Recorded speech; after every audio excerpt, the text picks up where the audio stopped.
Photo తీస్తాను. నేను video తీస్తున్నాను గుండమ్మ. తీసుకో. తీసుకుని అట్లా పెడతాను. ఇంకేం కస్టమర్స్. నా వీడియో. ఈవిడ పేరు గుండమ్మ. మీ ఊరు మడియార్లకు పెట్టు. హే గాయస్, ఈవిడ పేరు గుండమ్మ. జతకి 20 రూపాయలు తీసుకుంటది బట్టలు ఉతకడానికి. తక్కువ ఇంకా 25 అందరూ. 25 అందరూ. నేను 20. నాకు 20 అంట. అందరికి 25 రూపాయలు తీసుకుంటుంది. బట్ 20 తీసుకుంటుంది, డిస్కౌంట్ ఇస్తుంది. నేను కూడా ఫస్ట్లో ఇంకో 5 రూపాయలు డిస్కౌంట్ అడిగాను. గుండమ్మ ఒకటే చెప్పింది, ఎవరైనా కానీ తగ్గేదేలే అంది. చూసారు అంత గుండమ్మ. మొత్తం 17 శాలతీలు, 170 రూపాయలు. శాలతీకి వచ్చి 10 రూపాయలు తీసుకుంటుంది గుండమ్మ. బనియన్స్ ఉంటే 5 రూపాయలు తక్కువ. నేను ఎందుకంటే నానాగా అందరూ కష్టజీవులు.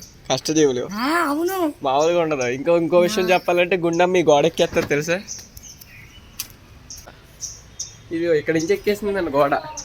మళ్ళీ రెండోసారి మన కోసం ఎక్కమంటే బాగోదు. గుండమ్మ నీ చరిత్ర చెప్తున్నాను. ఓకే గుండమ్మ, బాయ్ చెప్పు సబ్స్క్రైబర్. బాయ్ తల్లి. మీ మమ్మీకి కూడా బాయ్ చెప్పానని చెప్పు. Thank you Gundamma. బాయ్ చెప్పకూడదు, హాయ్ చెప్పాలి. మా మడియార్లు కూడా బాయ్, మీ మమ్మీకి బాయ్. మడియార్లు అంటే ఎవరో గుండమ్మ? మీరేనా? ఓకే హాయ్ చెప్పాలి. మీ మడియార్లు అందరికి హాయ్. మా మడియార్లు అందరికి హాయ్.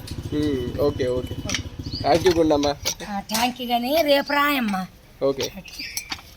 నేను నల్ల ఖాళీగా ఉన్నాను. చూసి 2 సార్లు పిలిచాను, వెళ్ళిపోతాను కానీ పలకలే. దుప్పుడైతే మధ్యాహ్నం తీసేసుకుంటా. తడపలే తొప్పితే వద్దు, అది అట్లానే ఉంచు. Okay Gundamma, bye. మంచి తల్లి.